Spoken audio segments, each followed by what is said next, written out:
प्रस्ताव संख्या 16 उत्पाद एवं मद्य निषेध विभाग से झारखंड उत्पाद मदिरा की खुदरा बिक्री हेतु दुकानों की बंदोबस्ती एवं संचालन नियमावली 2025 के गठन के संबंध में विगत गुरुवार को राजधानी रांची स्थित झारखंड मंत्रालय में मंत्रिपरिषद की बैठक के उपरांत झारखंड उत्पाद नियमावली 2025 को स्वीकृति प्रदान की गई है। अब प्रदेश में खुदरा शराब की बिक्री निजी हाथों में होगी। मंत्रिपरिषद की बैठक में के उपरांत कैबिनेट सचिव ने इस बात की जानकारी दी। वहीं उत्पाद एवं मद्य निषेध विभाग के सचिव ने बताया कि राज्य में थोक बिक्री की जिम्मेवारी झारखंड राज्य बेवरेज कॉरपोरेशन लिमिटेड के पास होगा।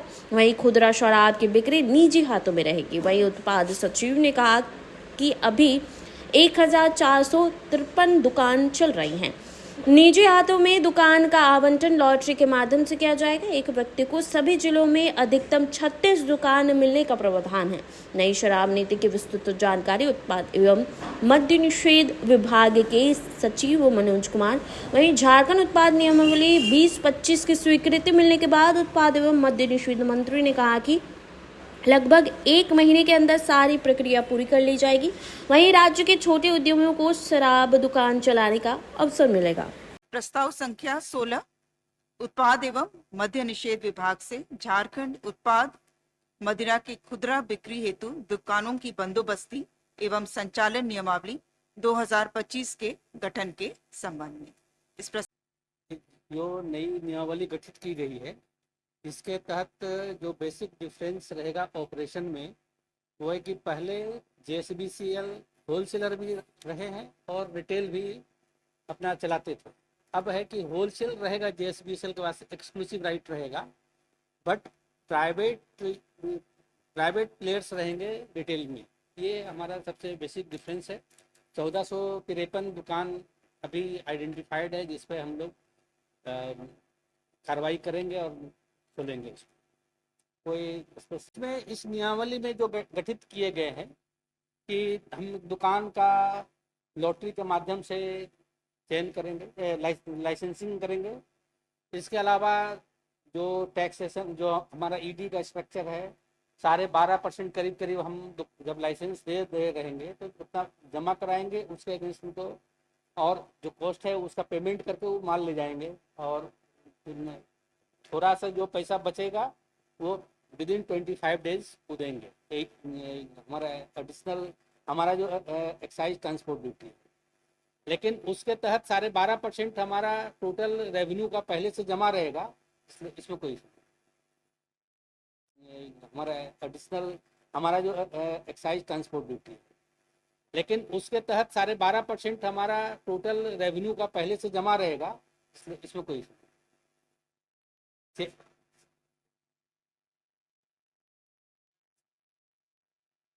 रिटेल प्राइवेट में रहेंगे।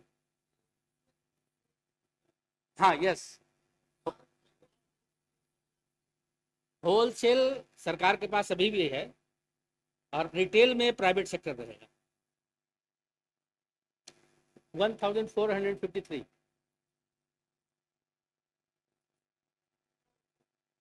इसमें चूंकि हम लोग के पास अपना मैन पावर नहीं है ऑपरेट करने में, इम्प्लीमेंटेशन में कई इश्यूज आ रहे हैं, इसके चलते लाया गया इसको।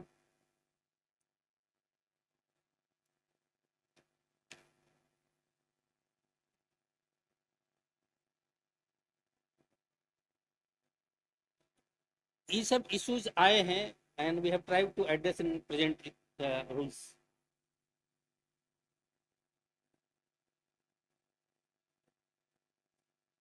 तो ये नोटिस में आया है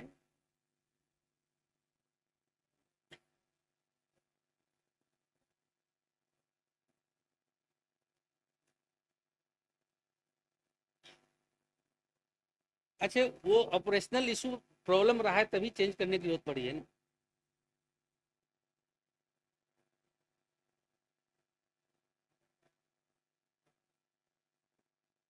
तो हमारे जो जिला के ऑफिसर्स हैं, डिस्ट्रिक्ट एडमिनिस्ट्रेशन है, उसमें they will come in picture और अपना रोल प्ले करेंगे अगर कालाबाजारी होती है तो।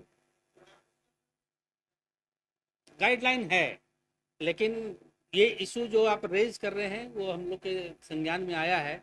We have tried and we are even today we are trying.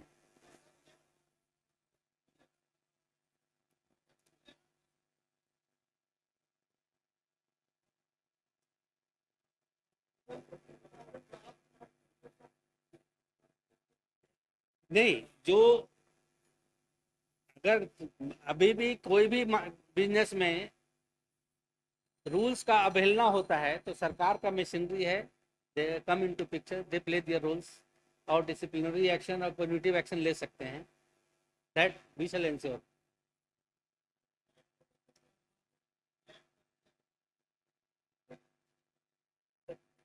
VAT हम लोग का पहले एक पॉइंट पर लगता था, अब सभी स्टेज पर लगेगा.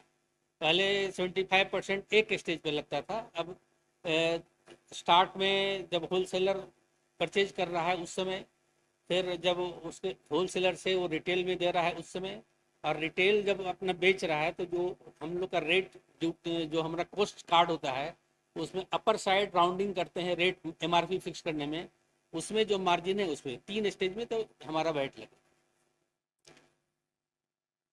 महंगी नहीं, 500 ब्रांड में हमको लगता है 300 ब्रांड सस्ती हो मामूली बढ़ेंगे 5-10 रुपया, 10 रुपया.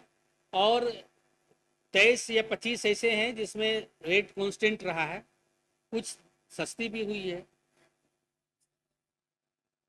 हाँ, ये सवाल जो है ये जानना चाहिए. हम सब समझते हैं कि पीपल इन जनरल के इंटरेस्ट का है. एक जिले में जो दुकानों का समूह बनाया जाएगा, एक दुकान भी हो सकता है, 2 दुकान भी हो सकता है, 3 या 4 दुकान तक का समूह हो सकता है.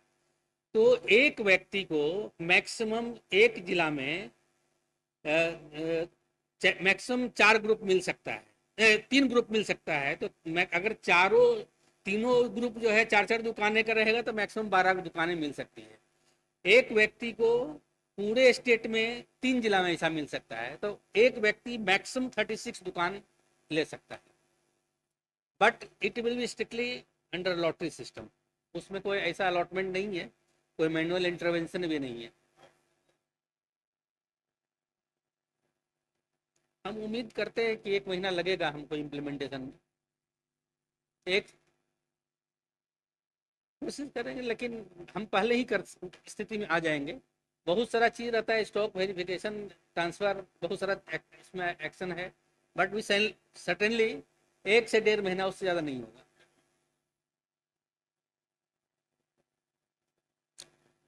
नहीं, टोटल नहीं. ईडी में एक्साइज ड्यूटी का 2 पार्ट है, एक है एक्साइज ड्यूटी, दूसरा है एक्साइज ट्रांसपोर्ट ड्यूटी. तो एक्साइज ट्रांसपोर्ट ड्यूटी में कुछ पार्ट जो है वो जमा करेंगे उठाने के पहले, लेकिन उसके पहले मेजर पैसा वो जमा हो जाता है. केवल एक्साइज ट्रांसपोर्ट ड्यूटी का ही एक पार्ट बचा रहेगा.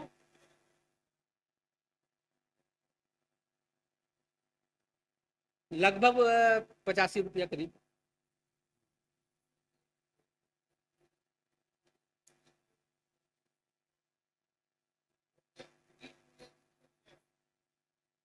उसको विद इन 15 डेज पेमेंट करेंगे जेएसबी से.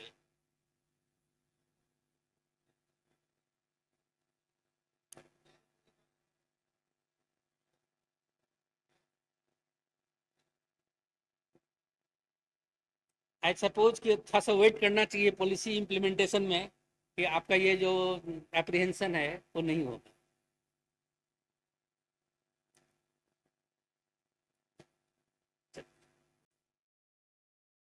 प्रस्ताव संख्या 2 स्कूली शिक्षा एवं साक्षरता विभाग से झारखंड सरकारी माध्यमिक आचार्य, प्रधानाचार्य एवं शिक्षकेतर कर्मियों की नियुक्ति एवं सेवा शर्त नियमावली 2025 की स्वीकृति.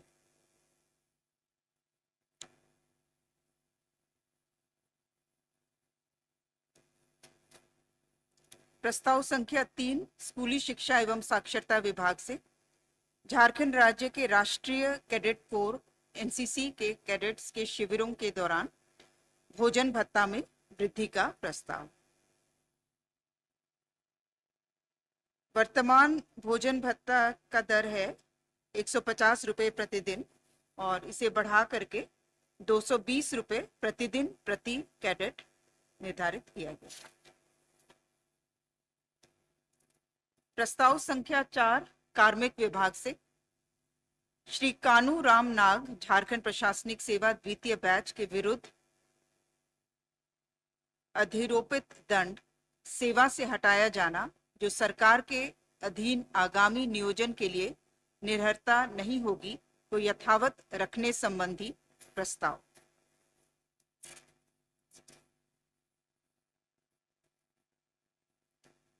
प्रस्ताव संख्या 5 नगर विकास एवं आवास विभाग से मधुपुर शहरी जलापूर्ति योजना हेतु कुल 76,63,95,178 रुपए की पुनरीक्षित तकनीकी स्वीकृति प्राप्त प्राक्कलन पर पुनरीक्षित प्रशासनिक स्वीकृति प्रदान करने के संबंध में।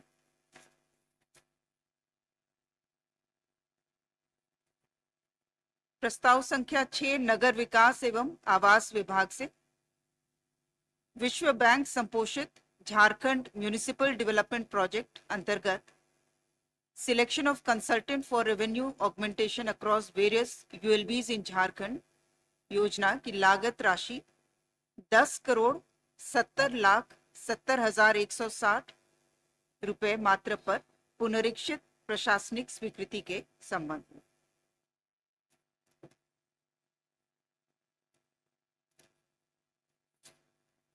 प्रस्ताव संख्या 7 है वाणिज्य कर विभाग से माननीय झारखंड उच्च न्यायालय द्वारा पारित न्यायादेश के अनुपालन में 6 वादीगणों जो सेवानिवृत्त लिपिक हैं उनकी सेवा नियमित करते हुए उन्हें अनुमानीय वित्तीय लाभ प्रदान किए जाने के संबंध। प्रस्ताव संख्या 8 विधि विभाग से माननीय झारखंड उच्च न्यायालय द्वारा पारित आदेश के क्रम में श्री सुनील कुमार पिता श्री शिव शंकर प्रसाद एवं श्री सुनील कुमार पिता श्री हनुमान सिंह की सेवा नियमित करने के संबंध में प्रस्ताव।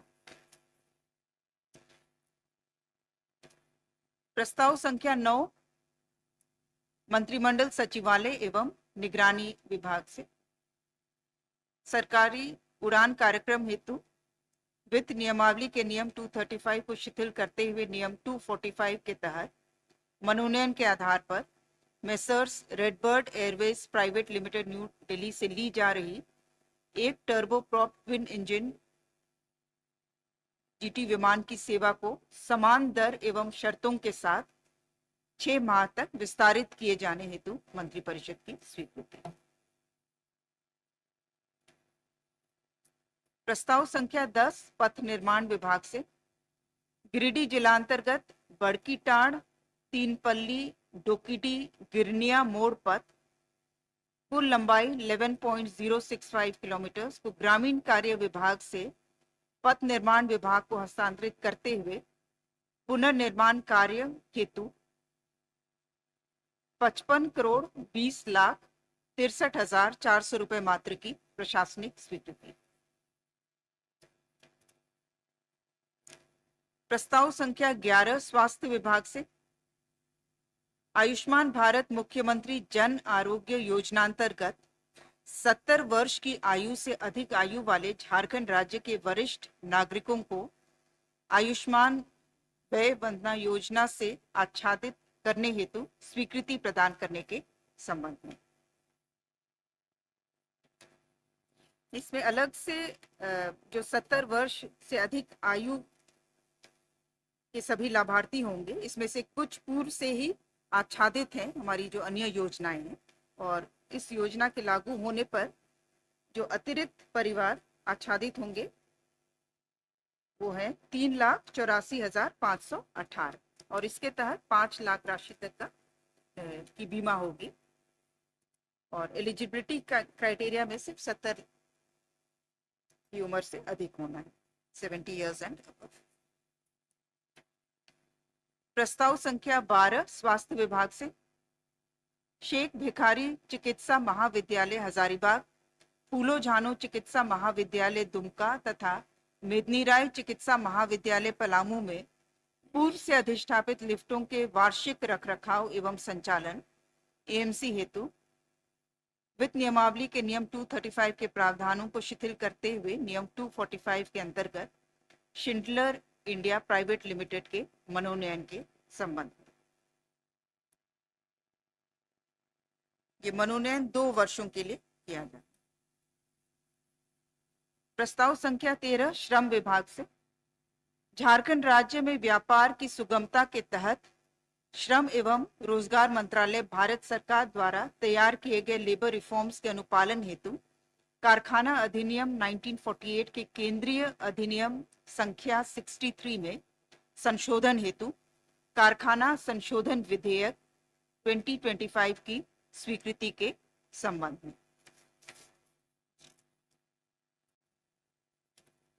अंतिम प्रस्ताव संख्या 17 गृह विभाग से संप्रति लागू बिहार कारा हस्तक को रिपील कर नए झारखंड कारा हस्तक 2025 झारखंड जेल मैनुअल 2025 के प्रारूप पर मंत्रिपरिषद की स्वीकृति। बदलाव इसमें व्यापक है, क्योंकि जो लागू हमारा जेल मैनुअल था जिसका सूत्रण 1925 में कॉलोनियल पीरियड में जो गठित था, उस समय जो बिल्कुल अलग प्रशासनिक व्यवस्था थी, वही जेल मैनुअल हम लोग का लागू था। और इसी कारण से 2016 में मॉडल प्रिजन मैनुअल सर्कुलेट किया गया था, जिसे सभी राज्यों को कस्टमाइज करके अपने अपने राज्यों में लागू करना था। इस नए जेल मैनुअल में कई सारे नए प्रावधान हैं। इसमें बहुत सारे डेफिनेशंस में, परिभाषाओं में डिफरेंस है जो क्रिमिनल जस्टिस सिस्टम से रिलेटेड है। जेल्स के क्लासिफिकेशन में पहले सिर्फ सेंट्रल, डिस्ट्रिक्ट, सब जेल्स था, अभी ये maximum security, medium security, minimum security के आधार पर है। प्रिजन का क्या आर्किटेक्चर होगा उसके विषय में है। महिलाओं से संबंधित बहुत सारे प्रावधान को शामिल किए गए हैं। जो वल्नरेबल हमारे प्रिजनर्स हैं, फिजिकली चैलेंज या मेंटली चैलेंज या ट्रांसजेंडर, उनके अधिकारों को ध्यान में रखते हुए बहुत सारे प्रावधान शामिल किए गए हैं। डिजिटल ट्रांसफॉर्मेशन ऑफ प्रिजन्स, इस तरह के लगभग 25 नए चैप्टर्स को अधिक पैसे ले रही है। अब उस सभी विषयों पर विराम लग गया और अब पूरे राज्य के छोटे उद्योगपतियों को, छोटे उद्यमियों को, राज्य को अब शराब चलाने का अवसर मिलेगा, दुकानें चलाने का अवसर मिलेगा।